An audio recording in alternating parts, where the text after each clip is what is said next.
Ready na ang NCAA School sa pagsulod sa Season 101 kung asa gidugang ang managlahing Olympic sports. Gawas ni Ana, gipasilip sab ang bagong logo para sa new season. Ane report. New look for a new era. Kini ang dala sa bagong logo alang sa NCAA Season 101. Napili kini sa NCAA Logo Making Contest. Well, it connotes dynamism, no? And the infinity sign means that it's a continuous commitment, continuous development. Present sa event ang NCAA Management Committee ug pipila ka representante sa Philippine Sports Commission, lakip ang PSC chairman nga si Patrick Gregorio. Formal sab nga gipirmahan ang partnership sa NCAA ug PSC. NCAA has agreed to adopt and present new Olympic sports as new sports in the NCAA calendar. Initially,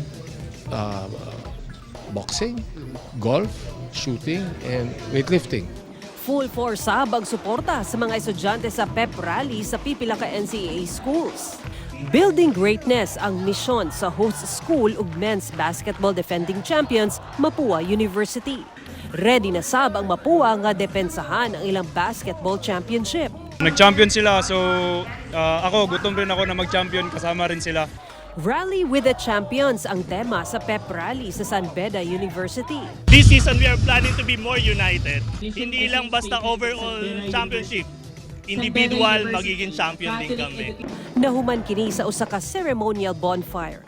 Init sab ang pagdawat sa student body sa mga atleta sa Emilio Aguinaldo College.